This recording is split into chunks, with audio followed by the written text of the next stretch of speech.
अस्सलाम वालेकुम। आज हम अपनी इस वीडियो में जिस चीज़ को टारगेट करेंगे वो है धारू रठी साहब की वीडियो द 1946 फाइल्स, जो कि एक टेक्स्ट बुक एग्जाम्पल है हिस्टोरिकल डिस्टॉर्शन। उन्होंने सिर्फ एक किताब उठाई, उसी से रेफरेंसेस जो हैं वो मेंशन किए और एक वीडियो बना डाली हिस्ट्री का नाम रखकर। अपनी वीडियो में वो वन साइडेड जो नैरेटिव है उसको पुश करते हुए नजर आते हैं। इंडियन नेशनल कांग्रेस जो है उसको ग्लोरीफाई करते हुए नजर आते हैं और मोहम्मद अली जिन्ना साहब का जो करेक्टर है उसको टोटली विलन बता दिया उन्होंने इस वीडियो में। और कोई ध्यान नहीं रखा कि पॉलिटिकल मूवर्स क्या थे उस टाइम के, पॉलिटिकल रियलिटीज क्या थी उस टाइम की। बस सीधा उठे और करेक्टर असैसिनेशन शुरू कर दी मोहम्मद अली जिन्ना ने और उनको एंटी नेशनलिस्ट एक करेक्टर बना के पेश कर दिया। मैं धारू राठी साहब के इस पर्सपेक्टिव को नैरो एंगल कहूँगा, टिपिकल इंडियन नैरेटिव कहूँगा, जो कि बाइस्ड है और ड्राइंग ऑफ हिस्ट्री जो है वो हमें जो एक्चुअल है वो देखने को नहीं मिली इसमें।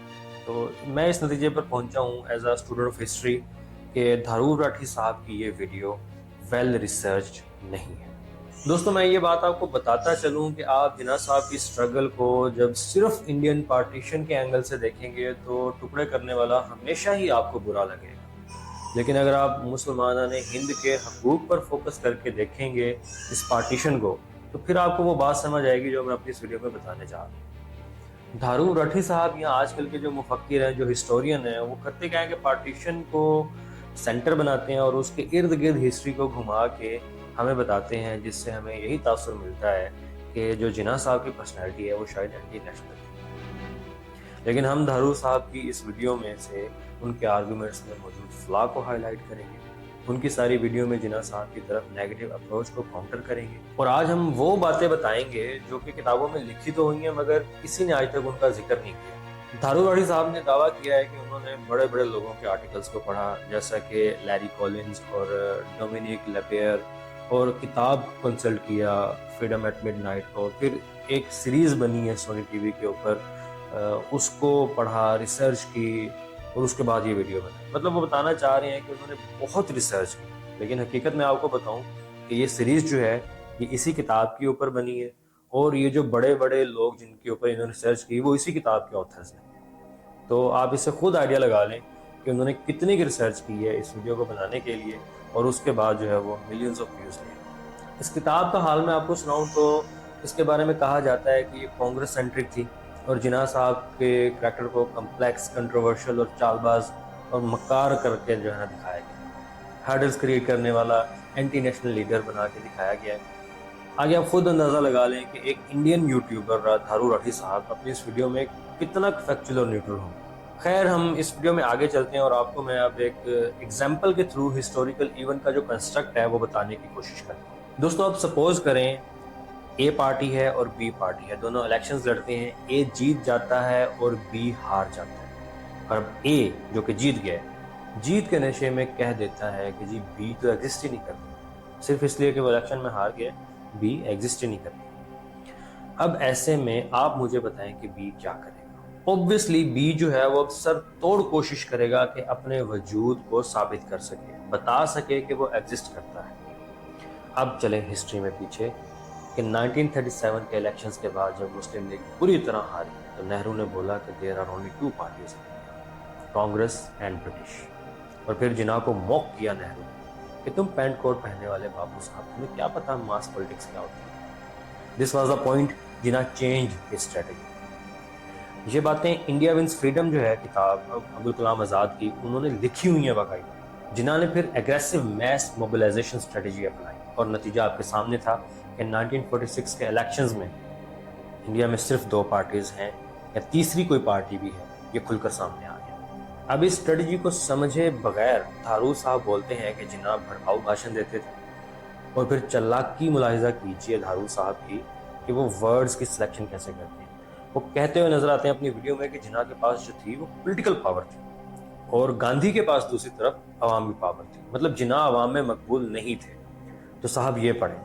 बेवर्ली निकोलस ब्रिटिश जर्नलिस्ट हैं और ऑथर हैं। वो अपनी किताब वर्डिक्ट ऑन इंडिया में जिन्ना के ऊपर बात करते हुए कहते हैं कि he was the most important man in Asia. वो जिन्ना साहब की क्लैरिटी ऑफ थॉट को एडमायर करते थे, उनकी डिटर्मिनेशन को एडमायर करते थे और portraying him as the only leader capable of representing Muslim interest admire करते थे। यही नहीं, doctor B R Ambedkar, Indian politician, social reformer, कहते हैं कि Jinnah is not an agitator but a constitutionalist who has faith in law and order. His demand for Pakistan is the demand of a political strategist who understands the needs of Indian Muslims. फिर दारू साहब ने जिन्ना की roots को discuss करना शुरू कर दिया कि उनके बाप दादा अच्छा मौका देखकर मुसलमान हो गए और जिन्ना भी मौका देखकर पैंतरा बदल लेते थे। मतलब एक तरह से दोगलापन दिखाने की आदत उनके अंदर मौजूद थी। अंदाजा करें आप लेवल, सब कॉन्शियसली इंडोक्ट्रिनेशन करने का। लेकिन हिस्ट्री इस एंगल को टोटली रिजेक्ट करती है। क्यों? Because Jinnah never shifted sides. Jinnah का एक ही गोल था और वो था कि इंडियन मुस्लिम्स का राइट को सिक्योर किया जाए, मुसलमानों को वापस पावर में लेकर आया जाए। इल्हान नियाज़ साहब अपने आर्टिकल में ये बात वाज़ेह तौर पर लिखते हैं। मैंने उस आर्टिकल को जब पढ़ा तो मेरा अपना आइडिया चेंज हो गया, पर्सपेक्टिव चेंज हो गया था पढ़ के। आप भी इसको लाजमी पढ़िएगा, लिंक मैं डिस्क्रिप्शन में दे दूँ। इल्हान नियाज़ साहब लिखते हैं कि जिन्ना को बहुत पहले आइडिया हो गया था कि विदाउट बीइंग इन पावर जो है मुसलमान कुछ भी नहीं कर सकते। तो he always worked for one goal only, and that was to preserve Muslim identity in India as a nation being in power. आप यकीन नहीं करेंगे कि ये बात आज तक नहीं बताई किसी ने, लेकिन नेहरू ने खुद लिखा अपनी ऑटोबायोग्राफी में कि इंडिया एक्सपीरियंस्ड पॉलिटिकल ट्रांजिशंस। 1910 से 1920 तक का जो दौर था वो मॉडरेशन और कोऑपरेशन का दौर था। 1920 से 30 तक पोलराइजेशन का दौर था। 1930 से 1940 तक एक्सट्रीमिस्ट का दौर था और 40 से ऑनवर्ड सेपरेटिस्ट और नेशनलिस्टिक पॉलिटिक्स का दौर था। ये दौर इंडियन पॉलिटिक्स के हैं और इस एनवायरनमेंट की क्रिएशन में सबसे बड़ा, बल्कि यूं कह लें कि मुजरिमाना किरदार जो था वो कांग्रेस का था। कांग्रेस हेजेमोन थी और वो ट्रिगर करती थी माहौल। मुस्लिम लीग तो बस उसको फॉलो करती थी, लेकिन ये इंडियंस बड़े आराम से इल्जाम जो है जिन्ना पर डालते हैं। जब 1910 से 1920 तक इंडिया की पॉलिटिकल लाइफ में मॉडरेशन और कोऑपरेशन की हवा थी, तो Jinnah made best use of this cooperation in the best interest of Muslim. और जब 1940 के बाद कांग्रेस ने माहौल ही पोलराइज और सेपरेटिस्ट पॉलिटिक्स का बना दिया था अपनी पॉलिसीज और बातों से, तो जिन्ना कहाँ से कोऑपरेशन करता और किसके साथ करता? उनके साथ करता जो मुस्लिम लीग के वजूद को ही नहीं मान रहे थे। इस पर धारू राठी साहब कहते हैं कि जिन्ना चेंज हिज गोल, चालने चलने लग गया, भड़काऊ भाषण देने लग गया, फ्रस्ट्रेशन में डायरेक्ट एक्शन डे का ऐलान कर दिया और तसादुम करा दिया। वो अपनी वीडियो में कहते हैं कि जिन्ना अपने आप को मुसलमानों के इकलौते लीडर के तौर पर देखते थे। अरे भाई पढ़ लो थोड़ा सा हिस्ट्री को प्लीज, खुदा का वास्ता है। वो तो जा चुका था छोड़कर इंडिया को और इसकी पॉलिटिक्स को। उसको बुलाया गया और उससे बताया गया कि he is the only spokes person of Indian Muslims. अब आप कहोगे कि किसने बुलाया, तो ये नाम मुलाहिजा फरमा। उनको बुलाया लियाकत अली खान ने, अल्लामा इकबाल ने, अब्दुल रहीम दर्द ने, सर आगा खान थर्ड ने, राजा ऑफ महमूदाबाद मोहम्मद अमीर अहमद खान ने, नवाब इस्माइल खान ने, चौधरी खलीकुज़्ज़मान ने, सर कोवसजी जहांगीर ने। और 1937 का जो लखनऊ सेशन था, जो कि 20 साल बाद हो रहा था, लोगों ने जब जिन्ना को देखा तो जमालुद्दीन अहमद जो है ना इस मोमेंट को रिकॉल करते हैं कि मुस्लिम ने जब जिन्ना को 20 साल बाद फिर लखनऊ रेलवे स्टेशन पर देखा, so exuberant was their enthusiasm and so fury their determination to resist Hindu aggression that Mr. Jinnah, otherwise calm and imperturbable, was wisely moved. His face bore a look of grim determination, coupled with satisfaction that his people were aroused at last. He spoke a few soothing words to pacify their inflamed passions.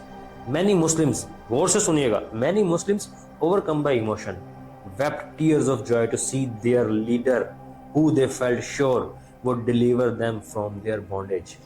और धारू राठी साहब कहते हैं कि जिन्ना के पास political power थी, गांधी के पास अवामी power थी। इसके बाद वीडियो का वो हिस्सा एड्रेस करते हैं जिसमें वो जिन्ना और गांधी के रिलेशंस की बात करते हैं। वो कहते हैं कि गांधी जब 1915 में हिंदुस्तान आया तो जिन्ना ने आते ही उसके जो है ना पॉलिटिकल एफर्ट्स को प्रेज किया, जबकि एक साल पूरा नंगा होकर गांधी जो है वो घूमता रहा, पॉलिटिक्स ज्वाइन ही नहीं की।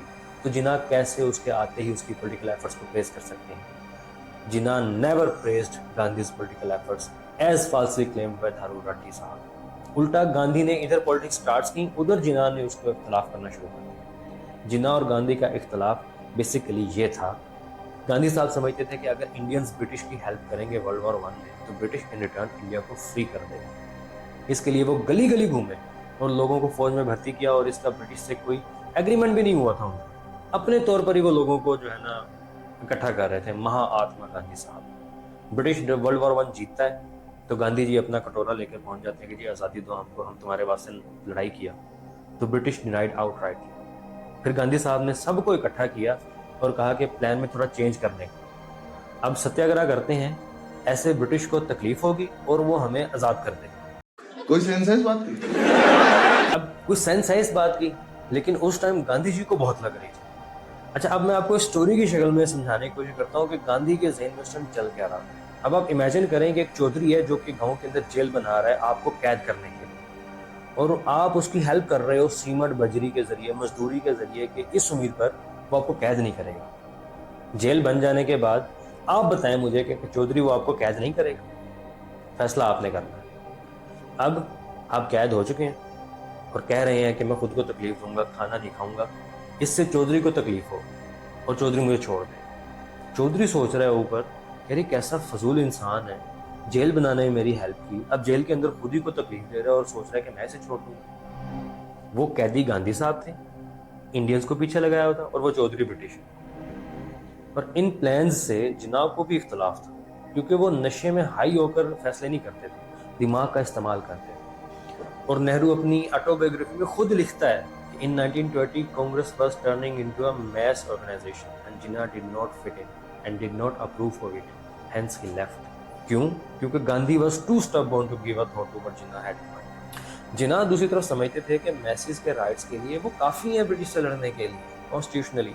मैसेज को पॉलिटिक्स में इंडल्ज नहीं करना चाहिए क्योंकि उनको एक्सप्लॉइट करना आसान है, इसलिए सिंपल माइंडेड मासेस को डायरेक्ट कन्फ्रंटेशन में ना लेके आया जाए ब्रिटिश से, नुकसान होगा इसका। लेकिन गांधी साहब कहते थे कि पहले कलेक्टिव हेल्प करो ब्रिटिश की वर्ल्ड वॉर 1 में, और जब मुंह पर चपेट पड़ी तो फिर कहने लगे कि जी सत्याग्रह को प्रैक्टिस करने के लिए भी हमें कलेक्टिव एफर्ट करनी पड़ेगी। So Jinnah decided to leave these clowns on their own and left Congress and up polarizing India for good. अब आप खुद अंदाजा लगाएं कि कौन दोगला था, कौन पागलों वाले फैसले करता था और कौन कॉन्स्टिट्यूशनलिस्ट था, और कौन जो था वो पोलराइज कर रहा था पॉलिटिक्स को, और कौन था जो पॉलिटिक्स को जो है एक वेल प्लान्ड तरीके से लेकर जाना चाह रहा। एक तो यार ये जो इंडियंस हैं इनको कोई बताए यार, हुसैन शहीद सोहरावर्दी नहीं होता वर्ड, हुसैन शहीद सोहरावर्दी, और जिन्ना है वर्ड, जिन्ना नहीं है। ये कोई नहीं बताता इनको, इन्होंने टन्स ऑफ रिसर्च कर लिया लेकिन इनको वर्ड प्रोनाउंस करने नहीं आए, नाम लेना नहीं आता। धारूवाड़ी साहब ने फिर उठाया बंगाल का मामला, और उसमें भी टन्स के हिसाब से फैब्रिकेशन। वो जिक्र करते हैं हुसैन शहीद सोहरावर्दी का, उनको बुचर ऑफ बंगाल कहते हैं। हुसैन शहीद सोहरावर्दी के बारे में बंगाली भी जो है वो मैं आपको शेख मुजीबुर रहमान के रेफरेंस देता हूँ, उनकी किताब अधूरी यादें या अनफिनिश्ड मेमोरीज में से।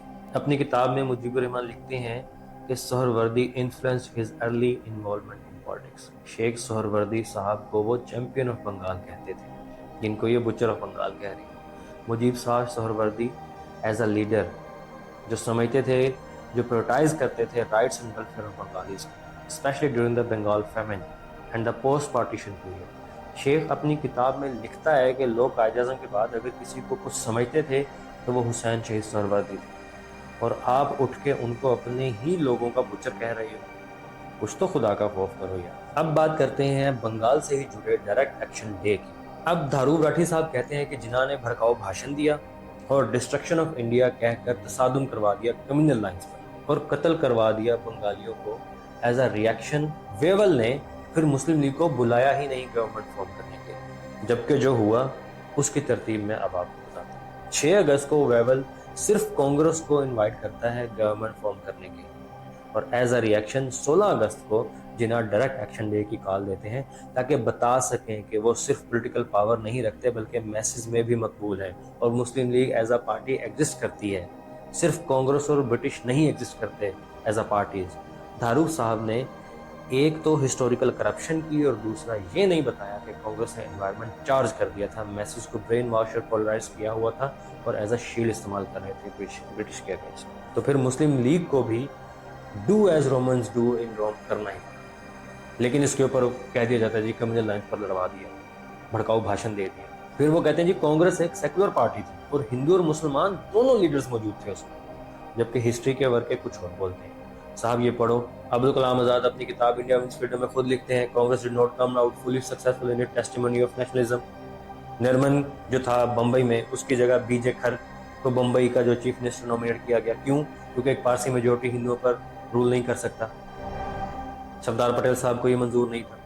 लेकिन इंडियन नेशनल कांग्रेस एक सेकुलर पार्टी थी और हिंदू और मुसलमान दोनों लीडर्स मौजूद थे उसमें। इसी तरह कृष्णा सेना को सैयद महमूद की जगह बिहार में चीफ मिनिस्टर बना डाला, क्योंकि इंडियन नेशनल कांग्रेस एक सेकुलर पार्टी थी और हिंदू और मुसलमान दोनों लीडर्स उसमें मौजूद थे। लानत है यार आपकी ऐसी हिस्ट्री पर जिसमें आप फैब्रिकेशन करें। मुस्लिम लीग फिर सही कहती थी कि Congress is national only in its name. Abdul Kalam Azad को पढ़ें, आपके पहले एजुकेशन मिनिस्टर थे ना, वो पढ़ाया नहीं उन्होंने? किताबें तो पढ़ी हुई हैं, अभी जाके पढ़ लें। तो धारू राठी साहब जो है जानबूझकर गलत अल्फाज का इस्तेमाल करते थे जिनाब के। उनको एक जिद्दी बच्चा साबित करना चाह रहे थे कांग्रेस लीडर्स के सामने।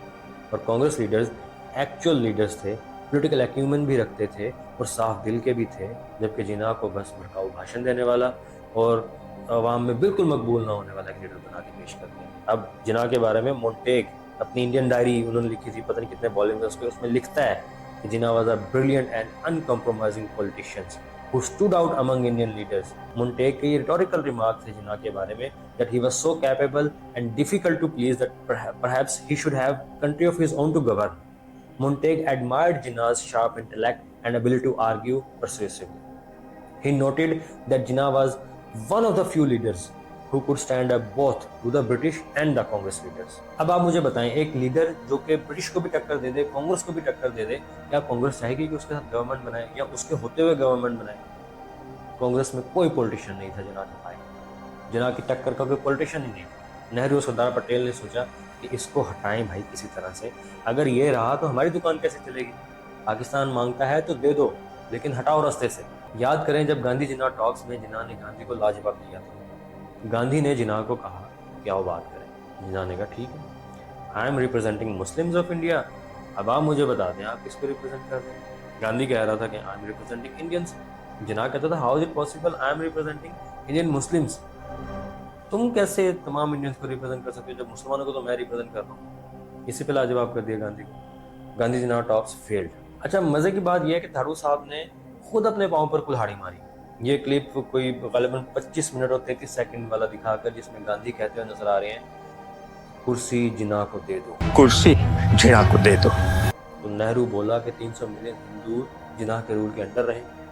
मतलब आप खुद मान रहे हो, जो जिन्ना प्रूव कर रहा था कि भाई तुम सेकुलर नहीं हो, हिंदू पार्टी हो, हिंदू मुस्लिम यूनिटी अपने फायदे के लिए इस्तेमाल करते हो, और जहां अपने खिलाफ नजर आए वहां रंडी रोना शुरू कर देते हैं। अजीब मंतक है आपकी धारू राठी साहब। खैर, ये तो थी 25 मिनट तक की वीडियो, और बाकी सारी वीडियो में भी धारू राठी साहब की यही कचरा, फैब्रिकेशन, डिस्टॉर्शन ऑफ हिस्ट्री पर ही बेस्ड है, और सिर्फ एक बुक और इंडियन स्पॉन्सर्ड वेब सीरीज के इर्द गिर्द घूमती है, जिसमें इंडियन नैरेटिव खूब मिर्च मसाले लगा के पेश किया गया है। और मैं इस वीडियो के कंटेंट को as a student of history reject करता हूँ और कचरे की टोकरी में फेंकता हूँ।